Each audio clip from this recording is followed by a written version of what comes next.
Vamos a hacer un breve repaso. Estamos en nuestra materia de Derecho Civil 5 sucesiones.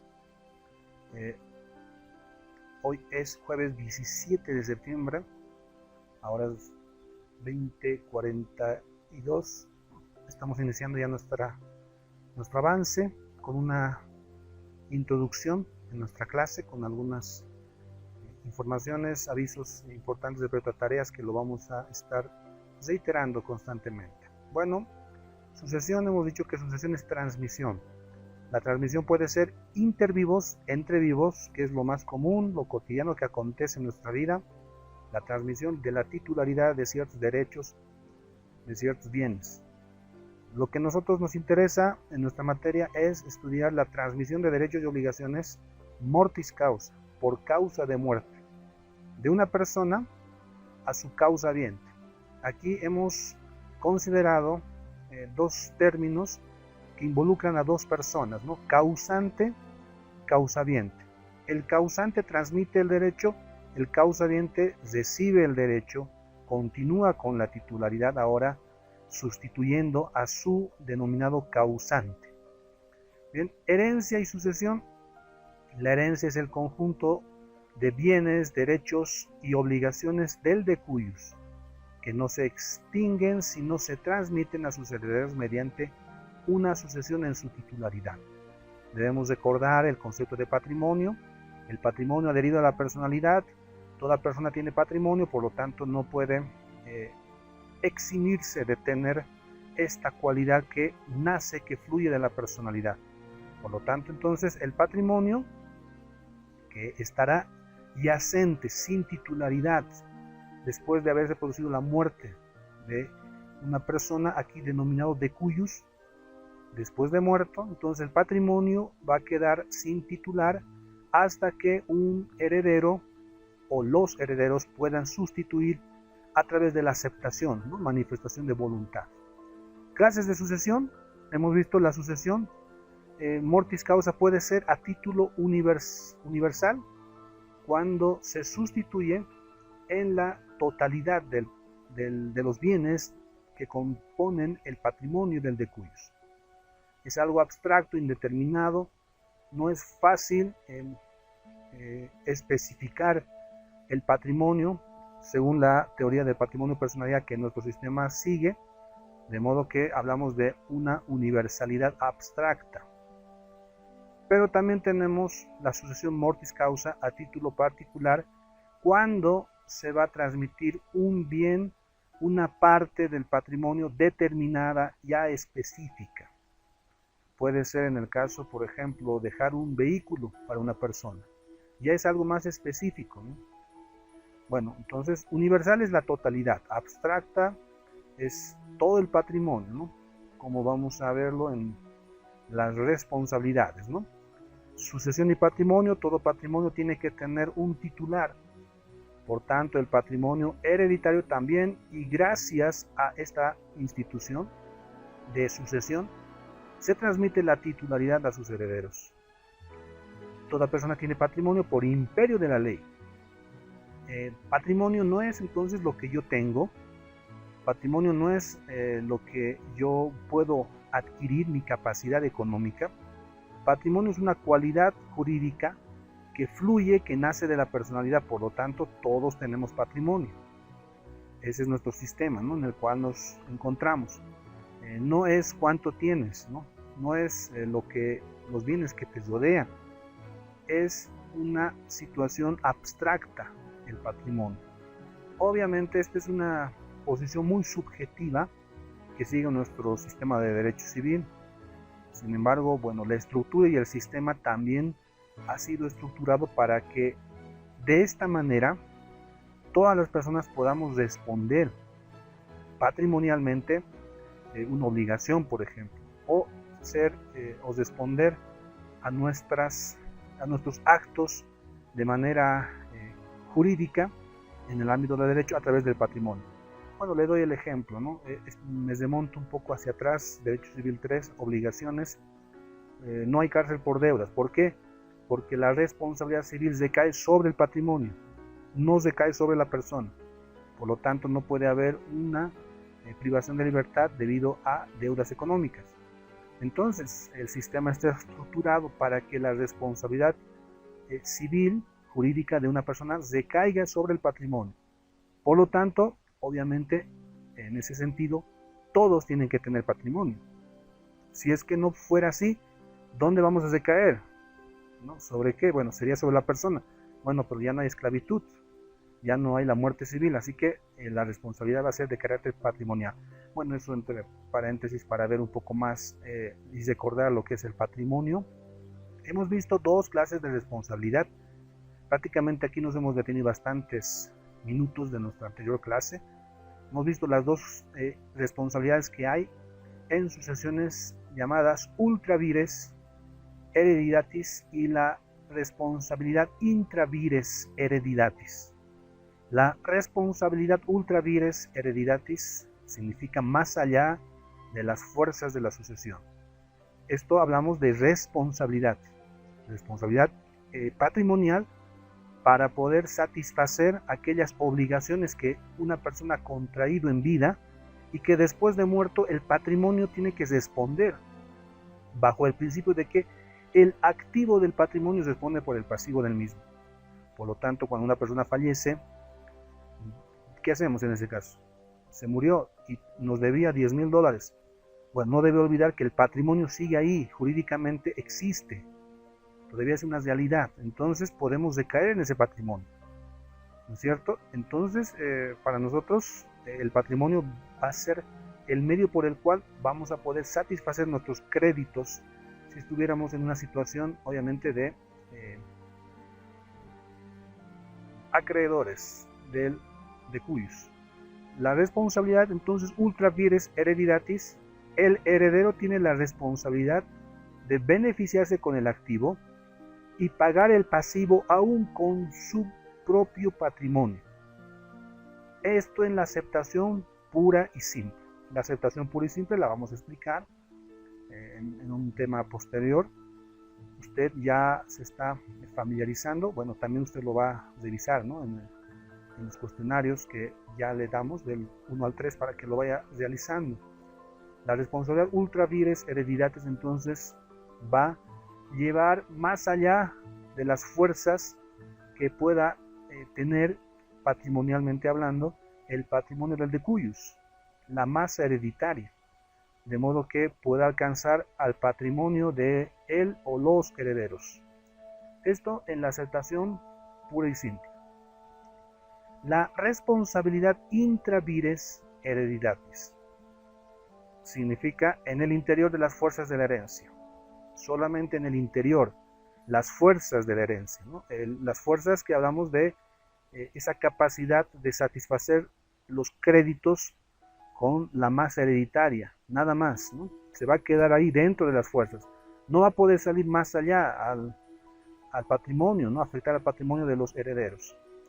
Es la responsabilidad del heredero que paga el pasivo de la masa hereditaria con el activo de la misma, con el mismo patrimonio sucesorio, sin ser afectado su patrimonio.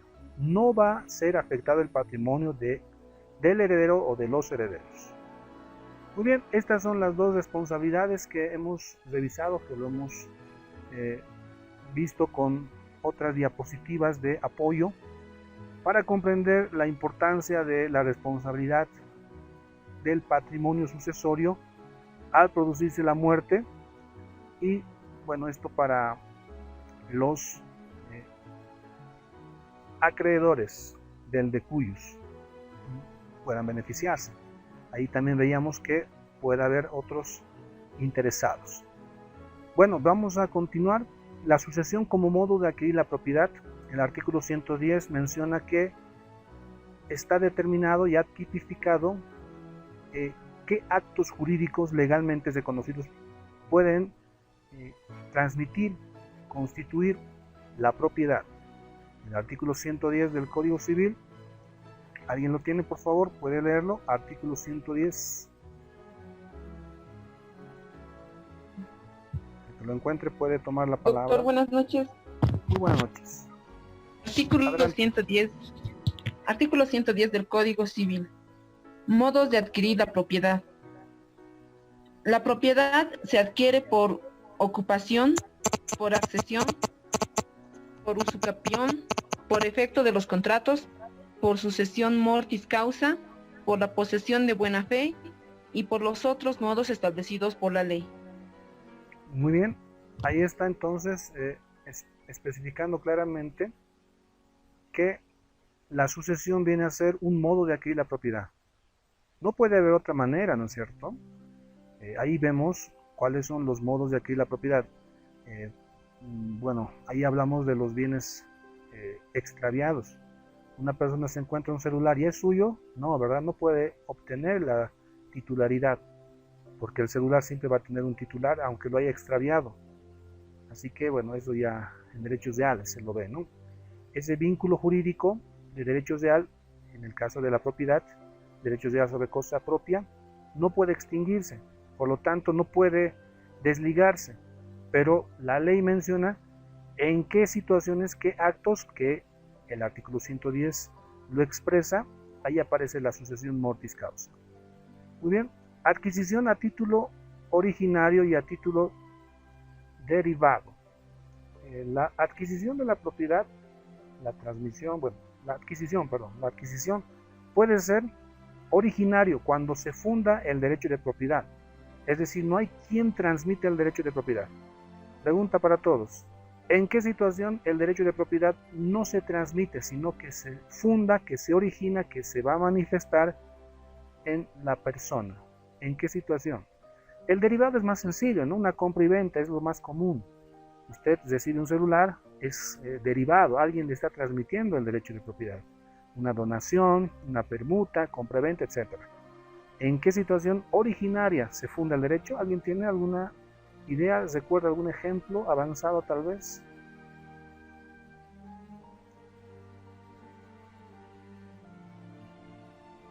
¿No hay idea?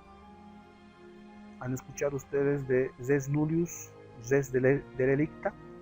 ¿Recuerdan algo ahí de temas ahí atrás tal vez? Cuando una cosa no es de nadie, res nullius, o cuando una cosa ha sido abandonada, res delicta, una persona puede tomar por la aprehensión física, es la figura que aparece en el artículo 110, la ocupación, y hace suyo un determinado bien. Por lo tanto, el derecho de propiedad no ha sido transmitido por ninguna persona, sino que se ha iniciado, se ha fundado en sí mismo. Bueno, no es tan común, pero el ejemplo que muestra nuestro Código Civil es la caza, la pesca. Cuando va usted y saca unos peces, bueno, ya los tiene ahí, ¿quién le ha transmitido el derecho de propiedad sobre esos peces? Nadie. Usted lo ha iniciado. Bueno, es originario entonces esa transmisión del título de propiedad, ¿no? La titularidad. Ahora, el derecho sucesorio se considera que es una transmisión del derecho de propiedad a título derivado. O sea, se va a transmitir en sus palabras, ¿no? Derivado, ¿por qué? Porque es el causante que está transmitiendo el patrimonio. Ahora, ¿qué pasa? Eso se entiende en la sucesión testamentaria, cuando deja un testamento. Cuando muere, deja un testamento, bueno, está transmitiendo a sus herederos, por lo tanto, es derivado, ¿no? La adquisición del título de propiedad, la titularidad del derecho. Pero ¿qué pasa si muere sin testamento? Bueno, la ley va a suplir presumiendo la voluntad del fallecido, transmitiendo los bienes. O sea que también la ley va a considerar que el fallecido está transmitiendo voluntariamente sus bienes a determinados herederos que la ley los considera como herederos legales o forzosos. Doctor. Ya le explico quiénes son los herederos legales forzosos: ascendientes, descendientes, el cónyuge sobreviviente. ¿Alguien estaba levantando la mano, creo? Adelante. Doctor, con respecto a eso, ¿no sería la sucesión pro intestado? Ab intestato, sí, ab intestato. Sin testamento. Exacto, sin testamento. Se va a aplicar ahí la ley y se va a presumir la voluntad. Exactamente, es la voluntad ab intestado, ab intestato, igualmente, ¿no? Sin testamento quiere decir, ¿no? Lo vamos a avanzar, estimado. Esa es la situación, ¿no?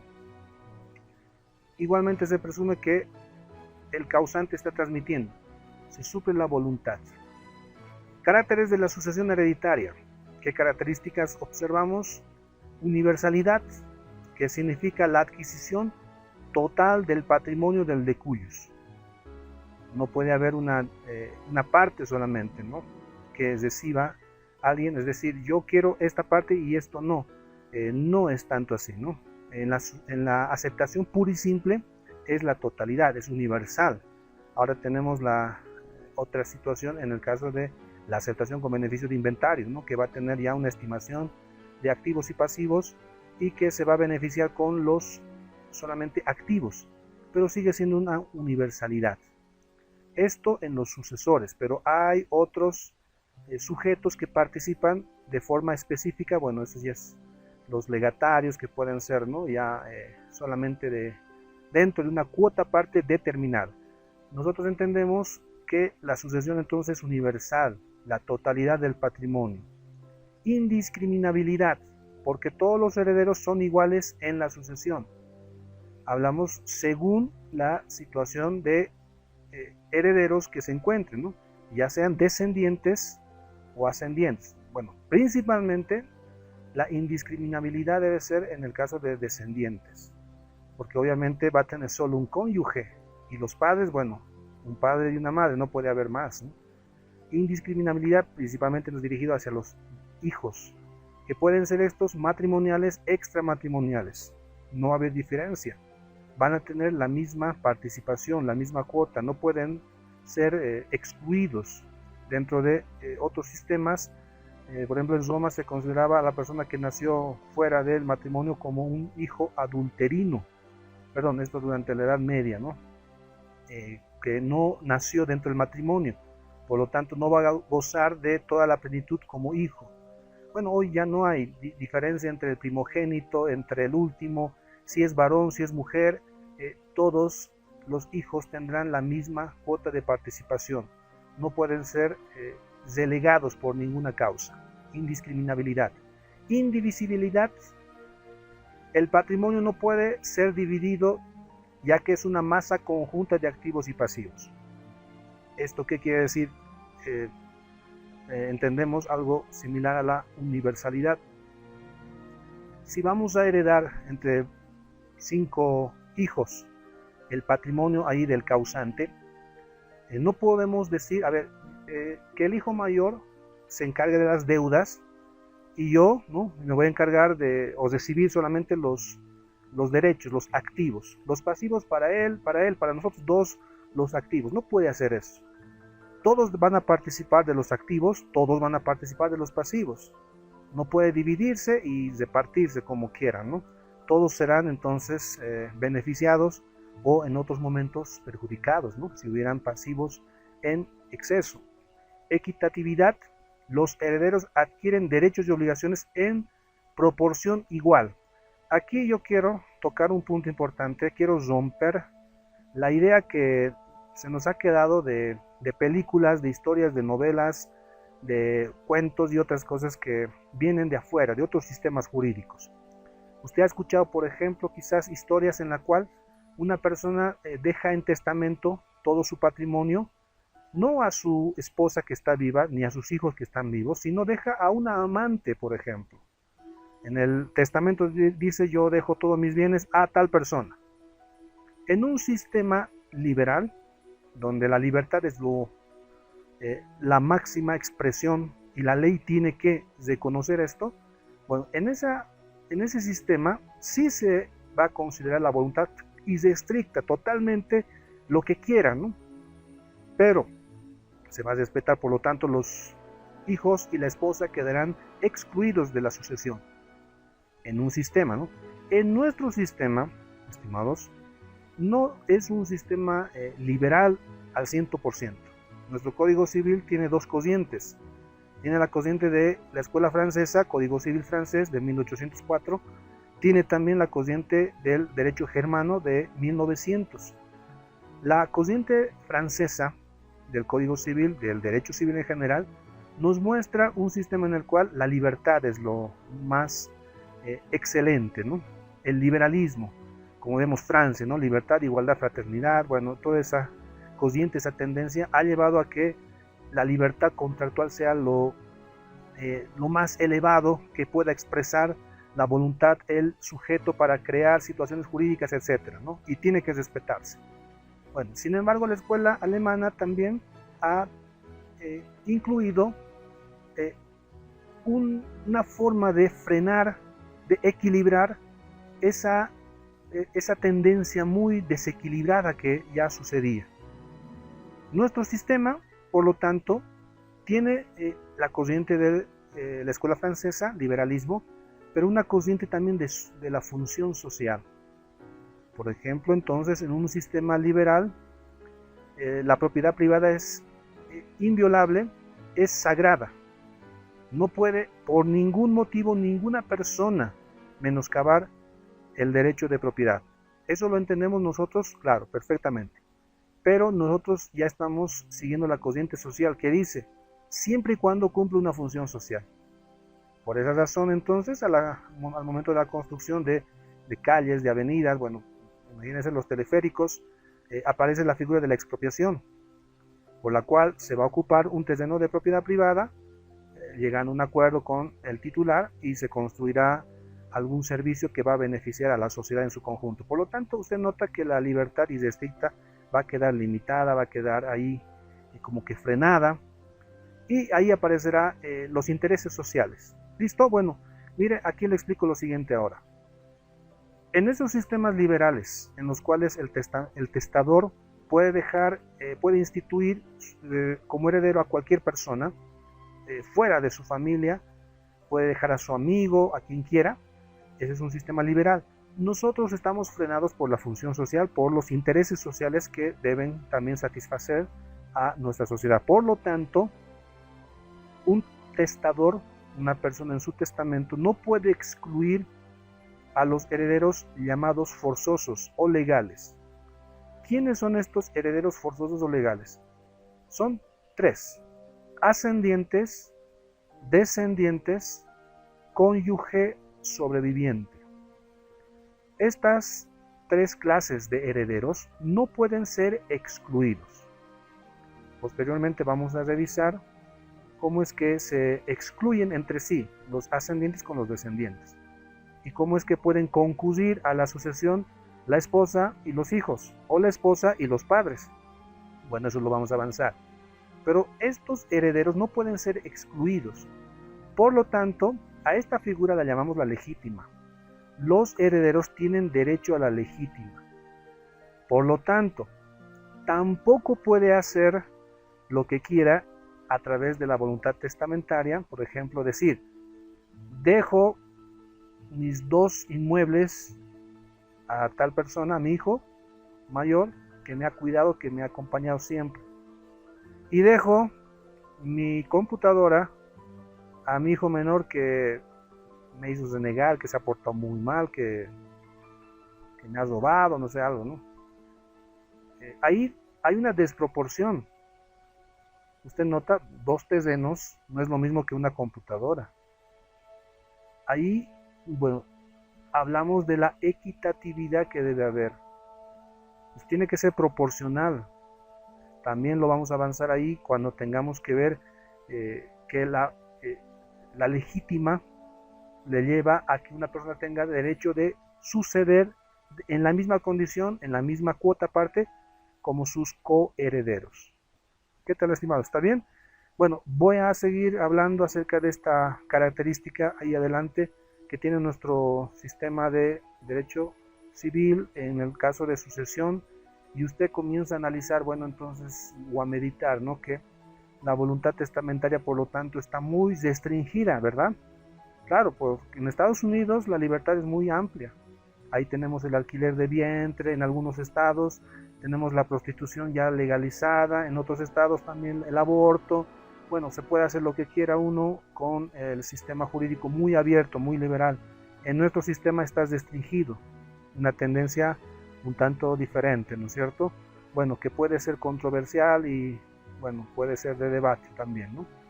Derechos y obligaciones que forman una herencia, ya lo hemos visto, son los bienes activos y bienes pasivos, que son parte de un patrimonio también.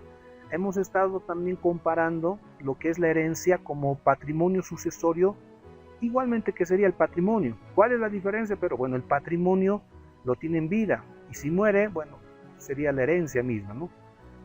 Sería el mismo contenido, activos y pasivos. Activos son el conjunto de bienes y derechos avaluables en dinero pertenecientes a la masa hereditaria. Son los activos. Hablamos de derechos patrimoniales, estimados, que pueden transmitirse. No puede transmitirse todos los derechos, ¿no es cierto? Hay derechos que no tienen carácter patrimonial. Hay derechos, hablando en un sentido ya más amplio, más general, que son llamados patrimoniales y hay derechos extrapatrimoniales. Los derechos patrimoniales tienen la característica de ser valorados económicamente, que puedes denunciar a ellos. Una deuda, por ejemplo, bueno, los denuncias tranquilamente. Puedes denunciar un derecho de propiedad. Hay derechos que son parte, entonces, del derecho civil que se pueden denunciar. Pero hay otra categoría de derechos que son irrenunciables, porque ya salen del comercio humano, son extrapatrimoniales. Nosotros nos dirigimos, hablamos de bienes patrimoniales en sucesiones, ¿no? Los extrapatrimoniales obviamente no pueden ser transmitidos, ¿no? No puedes transmitir algo que no puedes tú mismo ceder, ¿no? Que está en ti mismo, ¿no? Los derechos de la personalidad, por ejemplo. Bienes activos se pueden valorar económicamente en dinero. Bienes pasivos son el conjunto de deudas y cargas del patrimonio sucesorio. Y también aquellas que emergen por efecto de la sucesión, que van a también inevitablemente manifestarse, por ejemplo, los impuestos. Bien, todas las deudas que ha contraído la persona en vida, ahora se van a transmitir a sus herederos. ¿Está bien? Derechos y obligaciones que se extinguen con la muerte. ¿Qué derechos se extinguen con la muerte? Bueno, derechos de la personalidad. Es un derecho denominado ad vitam, que está ligado a su vida. Bueno, eso lo dice el artículo 2, la muerte pone fin a la personalidad. También vemos el derecho de usufructo en derechos reales como derecho real sobre cosa ajena. Dura el tiempo de vida a lo máximo de la persona. Si fallece, este derecho de usufructo no se puede transmitir. Usted nota eso, pese a que también tiene un carácter patrimonial, porque es parte de un derecho real. Asimismo, el derecho de uso y habitación. ¿Por qué no se puede transmitir estos derechos reales? Porque estos derechos reales están considerados que se han formado, que han nacido, dirigidos a una persona en especial. El usufructo, ese derecho que tiene una persona de usar, de gozar de un determinado bien que pertenece a otra persona. Derecho real sobre cosa ajena. El uso y la habitación también, ¿no? Usarlo o habitarlo. Y está dirigido este derecho entonces a las características personales que tiene el titular entonces del usufructo, uso o habitación. Y al morirse no puede extinguirse, o no puede transmitirse, más bien se extinguen, porque ya no va a ser la misma persona quien va a sustituirle. Bien, esos derechos también se extinguen, ¿no? Derechos y obligaciones establecidos contractualmente. Bueno, aquí hay un punto muy interesante, podemos decir. Derechos y obligaciones establecidos. Se extinguen aquellos que son intuito personal y los expresados literalmente en el contrato.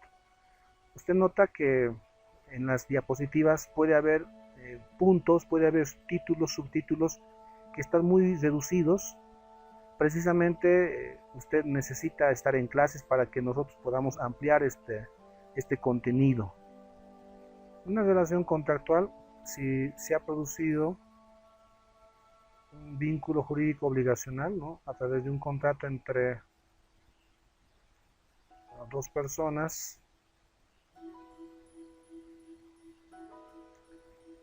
yo lo grafico de esta manera, ¿no? Vínculo jurídico que va a dar nacimiento a una relación contractual a través de un contrato, ¿no? Está obligado. Hablamos, ustedes recuerdan de oferente, aceptante, ¿no? Oferente y aceptante. El oferente aceptante, bueno, se va a manifestar la voluntad y cuando ya haya consentimiento, el objeto causa de la forma si la ley así lo establece, y nace una relación contractual. Bien, entonces, bueno, hagamos de cuenta que la prestación, bueno, yo también lo represento a la prestación con un triángulo. Todos estos símbolos ya solo es algo ilustrativo. La prestación de vida, bueno, es un préstamo, ¿no? Es una relación contractual de préstamo. Bolivianos 10.000. Los bolivianos 10.000, entonces vendría a ser la obligación que debe cumplir, diremos, bueno, el aceptante. Bueno, acá lo vamos a cambiar, ¿ya? Lo vamos a poner el deudor. Obviamente vamos a sobreentender que el acreedor es el oferente y el deudor el aceptante. Bueno, nació ya la relación contractual, ya existe acá la situación jurídica contractual de préstamo. Bueno, ahora, ¿qué pasa si fallece entonces el deudor? ¿Qué hacemos? Bueno, el contrato. ¿Qué es lo que pasa con el contrato? Es lo que queremos nosotros ahora revisar. Bueno, usted ya se imagina, bueno, la posibilidad, ¿no? Que aquí aparece ya la figura del heredero. Bueno, hagamos de cuenta también que este es el papá. El papá, dentro de la relación familiar, fallece, ¿no? Este es el hijo. ¿Qué es lo que sucede? ¿Qué va a pasar en este caso? Bueno, acá dice lo siguiente. Se extinguen en la relación contractual aquellos que son intuito personae. Aquellos contratos, entonces, que las partes hayan estipulado lo siguiente. Hagamos de cuenta, ¿no? Hipotéticamente, te voy a prestar $10.000, pero esta relación contractual solamente es entre los dos, entre las dos partes, nada más. Si dijera ello, bueno, entonces no va a poder transmitirse esta relación contractual y obligación a sus herederos. Pero si fallece y no han dicho nada, se va a presumir que la relación contractual se va a transmitir a sus herederos. Por favor, artículo 524. ¿Alguien lo tiene, por favor? Puede leerlo. Hay un principio: quien contrata para sí, se presume que contrata para sus herederos. Si no dijera el contrato ninguna otra disposición contraria. ¿Alguien lo tiene, por favor? Puede leerlo. 524.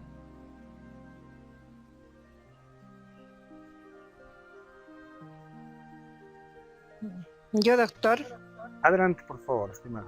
524, ¿no, doctor? Sí.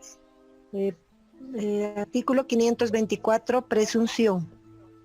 Se presume que quien contrata lo hace para sí y para sus herederos y causahabientes, a menos que lo contrario sea expresado o resulte de la naturaleza del contrato.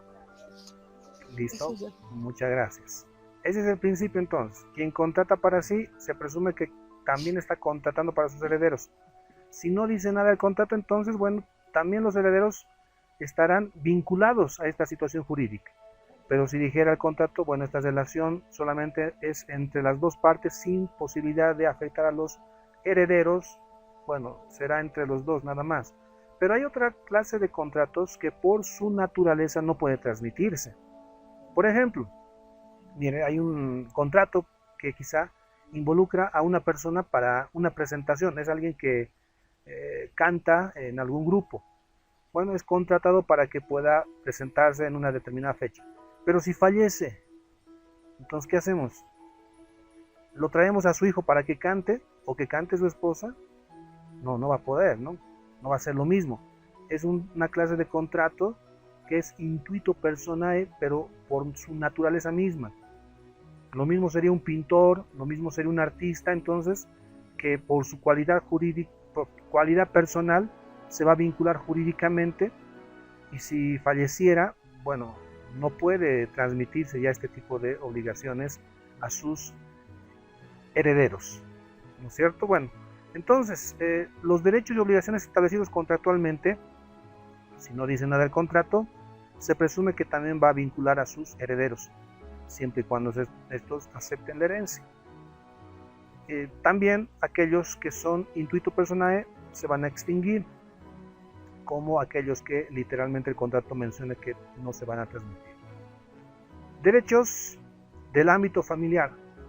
Se extingue la patria potestad y el vínculo matrimonial. Se extinguen. Por lo tanto, bueno, ya no habrá esta relación jurídica. Muy bien, vamos un poco a revisar de forma rápida los fundamentos del derecho sucesorio.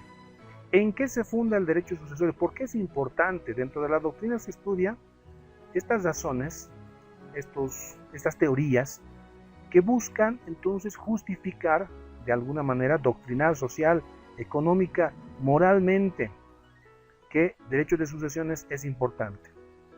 Vemos en primer lugar teoría del derecho natural.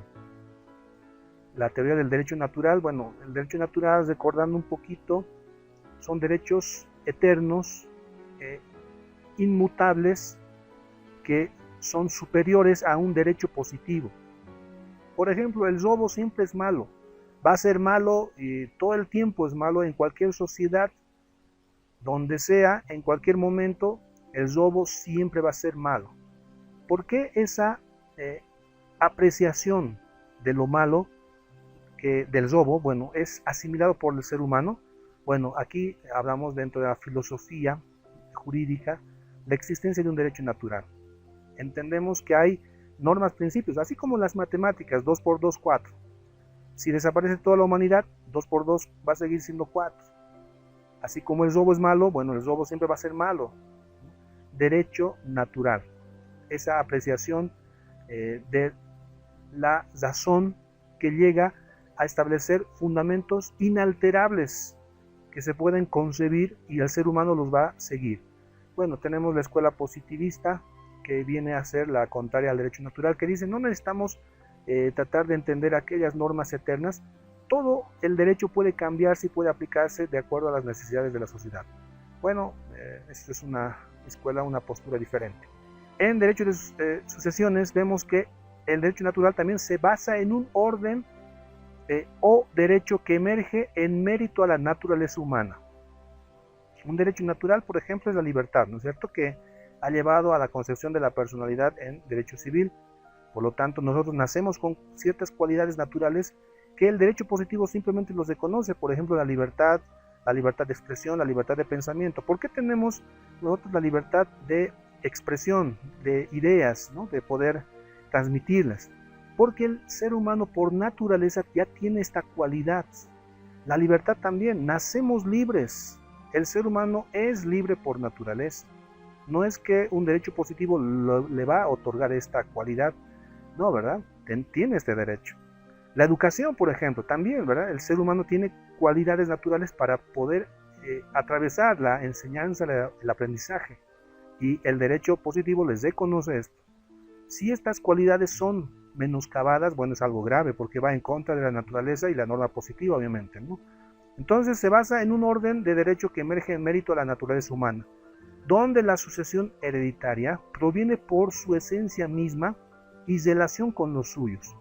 Por lo tanto, el fundamento teórico es que por derecho natural, cuando una persona muere, su patrimonio tiene que transmitirse a sus herederos, a su familia, a los seres ahí que lo han acompañado, que han estado ahí con él, con ella, ¿no? Por lo tanto, este es el primer fundamento, un derecho natural. Por derecho natural le corresponde entonces a los herederos recibir la herencia. Muy bien, vamos a continuar. Otra teoría de la ley. Según esta teoría, la sucesión hereditaria emerge por imperio de la ley. Creo que esta es la que más gusta o la más razonable, ¿verdad? La anterior, como que le hago pensar un poco, ¿no? Bueno, le llevo a otros ámbitos tal vez, ¿no? Tal vez le complico, ¿no? Con filosofías, teorías, un poco subjetivas quizás para algunos considerados así. En cambio aquí está más sencillo. La ley dice que, bueno, tiene que producirse la sucesión hereditaria, determinando quiénes son los herederos y la masa hereditaria también. Bueno, nosotros no vamos a desechar el derecho natural, la teoría, tampoco es la teoría de la ley, porque es también la ley que va a suplir la voluntad del del causante, con lo que llamaba también su compañero la sucesión ab intestada, cuando muere sin testamento. Entonces la ley va a suplir la voluntad de el de cuyos y va a disponer quiénes son sus herederos. Teoría biológica. Dice que la sucesión hereditaria se basa en que los hombres compuestos de moléculas al morir tienen herederos que tienen esas mismas moléculas y los sustituyen en su patrimonio, así como en lo biológico. Bueno, nosotros somos la expresión biológica de nuestros padres, ¿no es cierto? Nos parecemos, hemos existido en ellos y bueno, ahora pues de forma independiente, ¿no? Bueno, interesante esta teoría también, ¿no? Por esa razón, entonces, nosotros seguimos existiendo a nombre, podemos decir, de nuestros padres, ¿no? Entonces, biológicamente, es entendible que al fallecer nuestros ascendientes, los hijos podamos sustituirles en el patrimonio y otros derechos que corresponden. Teoría del derecho de propiedad se fundamenta en que el decuyus puede disponer de su patrimonio en vida. El decuyus puede disponer de su patrimonio en vida porque tiene un derecho de propiedad del mismo constituyendo herederos. Esta teoría considera que el patrimonio puede ser como un derecho de propiedad que se transmite porque es patrimonio, tiene valoración económica. Muy bien, así que también es considerado y muy excepcional, lo vamos a ver nosotros, que también se puede disponer de patrimonio, pero con ciertas características. Levantó la mano alguien, no sé si es Ángel, que leí el nombre. Adelante, por favor, puede transmitir alguna idea Doctor, o pregunta no, que tenía. En la teoría de biología, te puede ser, como decía usted, tal vez es una referencia, no un ejemplo, el árbol genealógico, ¿no? Como uno nace, desde donde tal vez el tatarabuelo, el papá, sí, llega a un patrimonio y va heredándose de esa manera, ¿no, doctor? Así es, estimado. Eso es precisamente. Aquí en Latinoamérica, bolivianos, ¿no? No conocemos bastante, ¿no? No tenemos pues la práctica, la costumbre, la cultura, ni la posibilidad, claro, de tener un árbol genealógico muy amplio, ¿no? Por ejemplo, conocemos a nuestros papás, abuelos, y alguno conocerá a sus tatarabuelos o bisabuelos, tatarabuelos, y tal vez primera generación nosotros, segunda arriba, papás, abuelos, y más arriba, bueno, ya no sabemos quiénes son nuestros ascendientes, no sé, es muy raro encontrarlos. Yo hablaba con una persona extranjera, él es alemán, ¿no? Y tiene su familia de hace 500 años atrás. Entonces mira ahí su cuadro de árbol genealógico impresionante, ¿no? Es bien interesante poder entenderlo así. Creo que nosotros no hemos podido tener esa dicha, diríamos, ¿no? De tener pues ahí las fotos o imágenes, dibujos, por lo menos de nuestros ascendientes hace cientos de años, ¿no? Bueno, por nuestro contexto, ¿no? Social, ¿no? Así que eso es estimado, ¿no? La genealogía, que es interesante también verlo, ¿no? Teoría del derecho de propiedad, entonces, que considera que la sucesión puede ser considerada como un derecho de propiedad y que lo puede transmitir el causante a través de su voluntad. Teoría de la copropiedad familiar. Dice que el patrimonio del decuyus es una copropiedad familiar. Así lo considera. Sin embargo, bueno, esta es la que no va fácilmente a adecuarse a nuestro sistema.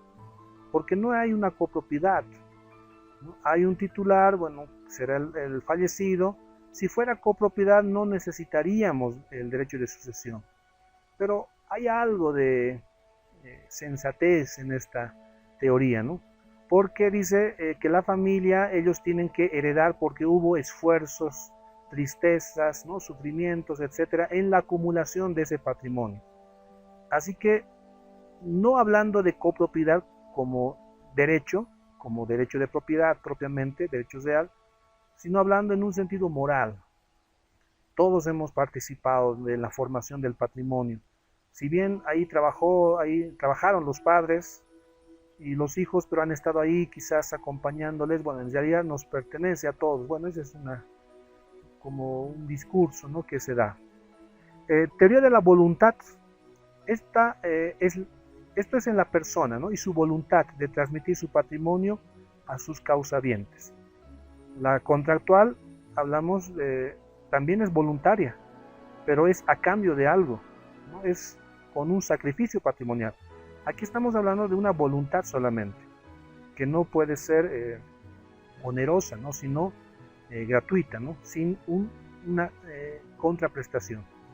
Se dice, estimados, que la teoría de la voluntad, porque la voluntad es la principal fuente de sucesión mortis causa. Se presume que es así, que es la voluntad del decuyus de transmitir su patrimonio a sus causavientes.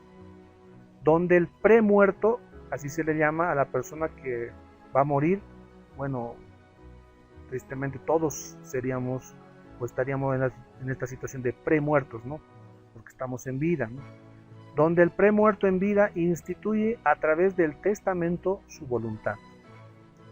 La ley, en mérito a esta voluntad, constituyó, en base a ese derecho natural que le decía ahí dentro de la primera teoría, el orden natural de los afectos, que lo vamos a ir revisando, reiterando muchas veces. Orden natural de los afectos. ¿Qué dice este orden natural de los afectos? Dice que el amor que sube, perdón, al revés, el amor que baja es más fuerte que el amor que sube. Bueno, ¿cómo es esto? Se lo explico ahí de la siguiente manera. El amor que baja es más fuerte que el amor que sube. Vamos a hacer una posición solamente ilustrativa para entender esto. Este es el papá.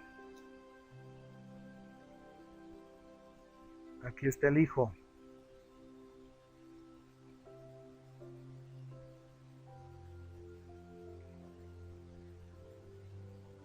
Muy bien. Ahora, ¿qué es lo que dice? El amor que baja. Aquí está. Este es un amor que baja. Es más fuerte que el amor que sube. Hablando en descendencias, ¿no? Según la línea, ¿no?, de descendente que hay en los grados, ¿no?, padre, hijo. Esto quiere decir que un papá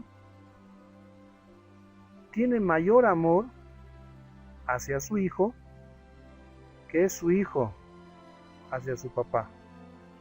Es más fuerte. ¿Está bien? Bueno, estamos hablando en un sentido general.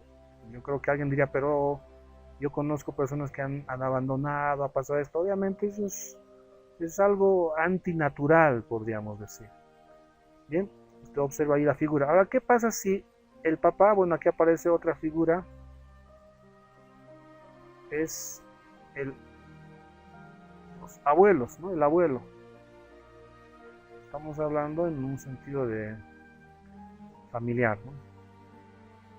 Hagamos de cuenta, ¿no? Si fallece aquí en este ejemplo el papá, ¿quién va a heredar? Bueno, siguiendo esta lógica, a ver, ¿alguien puede opinar? Está sencillo, ¿no? Este también se vuelve hijo, ¿no?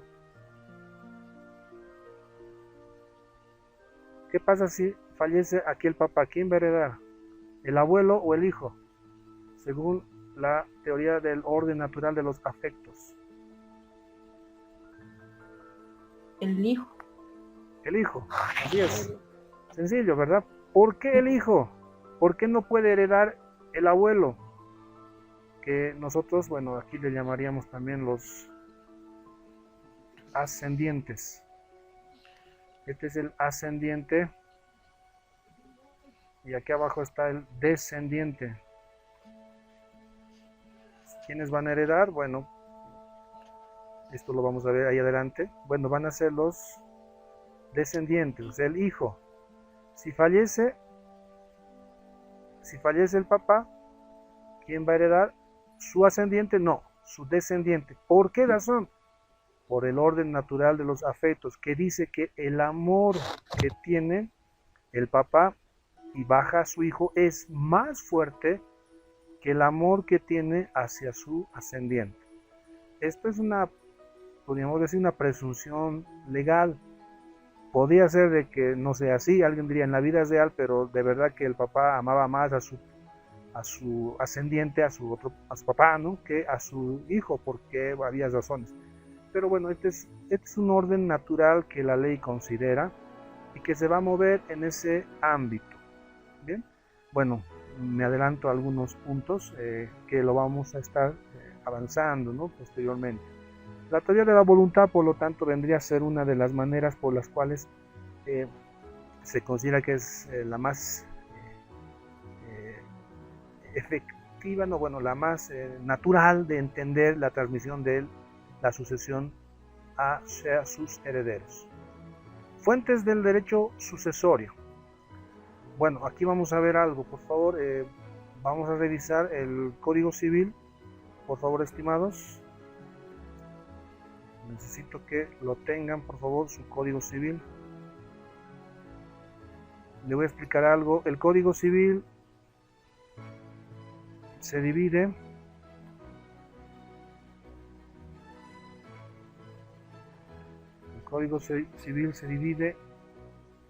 en libros, partes, títulos, capítulos, secciones, subsecciones.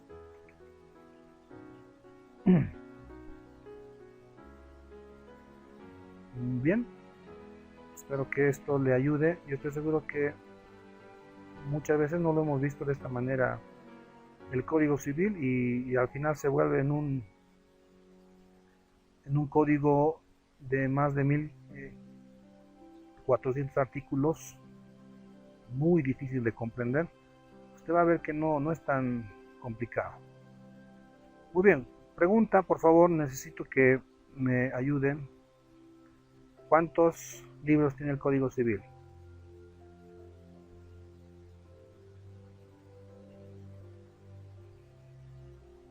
Ahí lo tienen, por favor. ¿Cuántos libros tiene el Código Civil? Pueden ir al índice del Código Civil. No es necesario que revisen todas las hojas, ¿no? La mayoría de los códigos civiles deben tener un índice. ¿Cuántos libros hay, estimados? 4, doctor. 5. 4. 5 doctor. libros. 5, ¿verdad? Son 5 libros. A ver, revisen bien. Libros, entonces, bueno. Son 5. Tenemos Sí, el doctor, primero. son 5 libros. Perfecto. 5 libros, doctor. Muy bien, perfecto. Ahí están los libros, aquí lo vamos a anotar. Libro primero, libro segundo, libro tercero, libro cuarto, libro quinto. ¿Listo? Bueno, ¿qué dice el libro primero? ¿Cuál es el título del libro primero?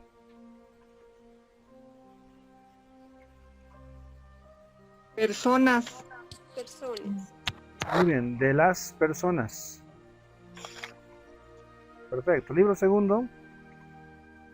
De los bienes de la humanidad y de los derechos reales sobre la cosa ajena. Muy bien. De los bienes, de la propiedad y de los, voy a resumir así, derechos reales sobre cosa ajena. Muy bien. Libro tercero, estimados, ¿qué dicen? De las obligaciones. De las obligaciones. Libro cuarto. De las sucesiones por causa de muerte. Muy bien. De las sucesiones por causa de muerte. Libro quinto. Del ejercicio, protección y extinción de los derechos. Del ejercicio, protección y extinción de los derechos. Muy bien, lo primero que llama la atención para muchos quizás, bueno, yo igualmente que ustedes al momento de estudiar en la universidad, lo primero que resalta al revisar de este modo el contenido del Código Civil, pues no aparece contratos, ¿no? A ver, ¿dónde está contratos aquí en el Código Civil? Porque hemos visto el libro primero, personas, segundo, bienes, tercero, obligaciones, cuarto, sucesiones, quinto, del ejercicio, protección y extinción de los derechos. Y usted ha avanzado, derecho civil 1, 2, 3, 4, 5, y no aparecen en los libros contratos, ¿no? ¿Qué tal? ¿Dónde está contratos, estimados? A veces queremos ordenar el contenido del derecho civil y del Código Civil según las materias, ¿no? Derecho civil 1, 2, 3, 4, 5, y lo que sucede es que a contratos lo hemos separado del contenido de uno de los libros al cual pertenece. ¿Alguien lo encontró? ¿O no hay? ¿Qué tal si no hay? Por ahí han pasado una materia que era de un Código Civil, o el Código Civil Santa Cruz de 1932. ¿Qué tal, estimados? ¿Dónde está contratos? ¿Alguien lo encontró? ¿En qué parte está de...? ¿En qué libro está?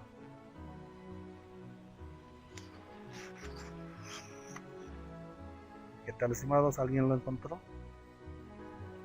En obligaciones, doctor. En obligaciones. Así es, porque obligaciones, el libro tercero, se va a dividir en dos partes. Solamente el libro tercero tiene una primera parte y una segunda parte. Solamente el libro tercero. El libro primero, segundo, cuarto, quinto no tiene esta división. ¿Qué dice la primera parte del libro tercero del Código Civil? Obligaciones en general. Muy bien. De las obligaciones En general. en general.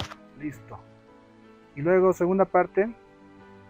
De las fuentes de las obligaciones. Fuentes de las obligaciones. Hasta aquí todavía no aparece contratos. ¿Dónde están contratos, estimados?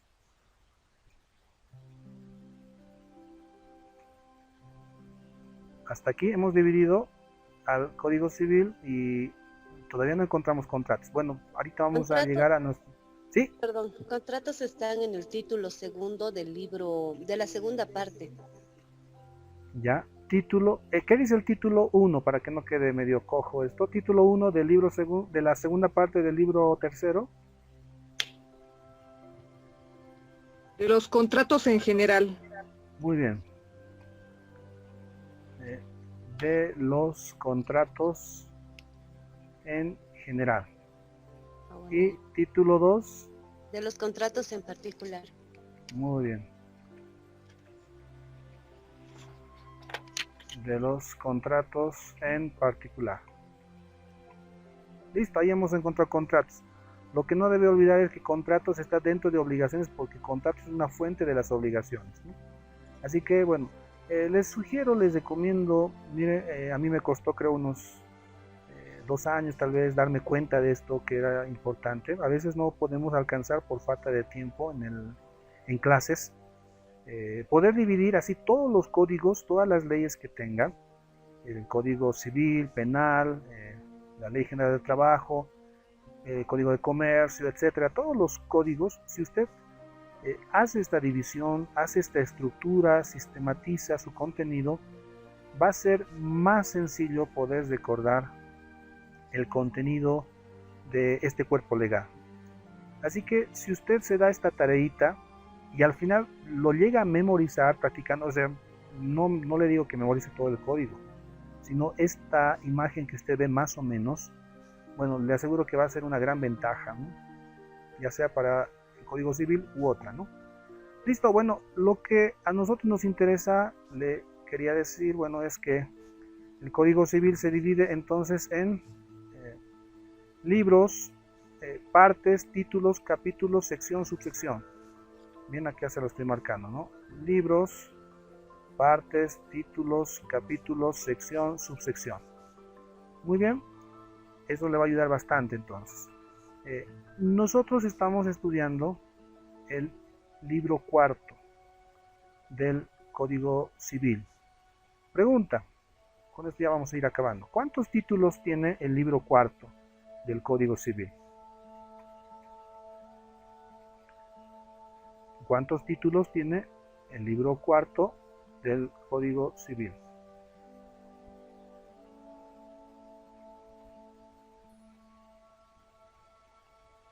Empezamos el libro cuarto con el artículo 1000.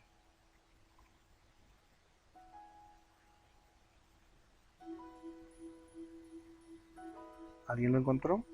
¿Cuántos títulos tiene el libro cuarto del Código Civil de las sucesiones por causa de muerte?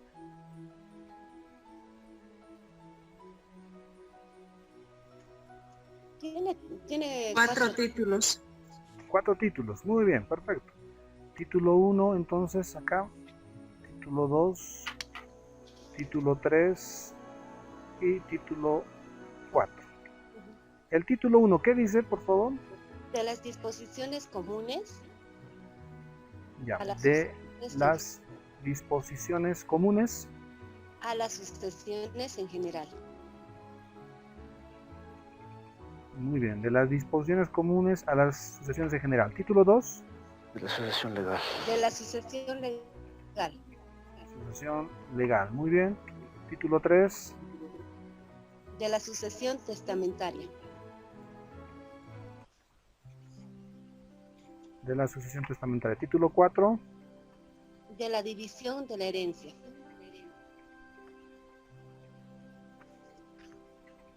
muy bien.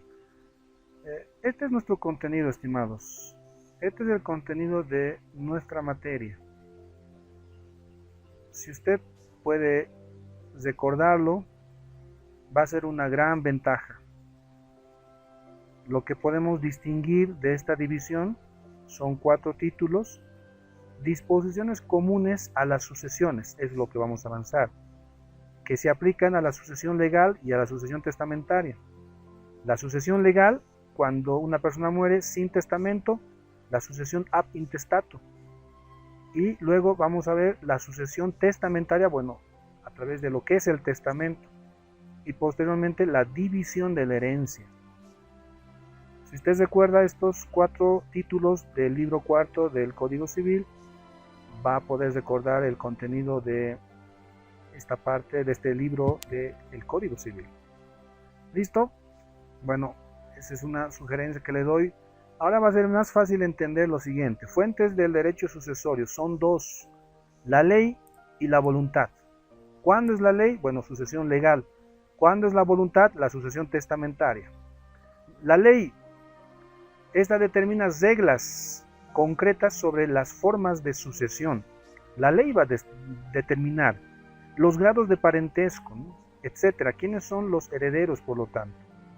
Que tienen por efecto la transmisión del patrimonio por causa de muerte. Pero la sucesión legal solo opera a falta de la voluntad del decuyus que reemplaza el testamento. Por lo tanto, murió sin testamento. Entonces, hablamos de sucesión legal, que usted ya vio ahí en la pizarrita, que sería la sucesión legal, ¿no? Esta parte, ¿no? Sucesión legal, que vamos a estudiarlo. Voluntaria. La sucesión voluntaria puede ser unilateral o contractual. Unilateral es la fuente principal del derecho de sucesión. Unilateral porque es la manifestación de una voluntad, ¿no? La del testador. Porque no hay un acuerdo de voluntades. No es que te voy a poner como heredero, ¿está bien? Sí, ya muy bien, ¿estás de acuerdo? Entonces vamos a poner. No, eso sería contrato, ¿no?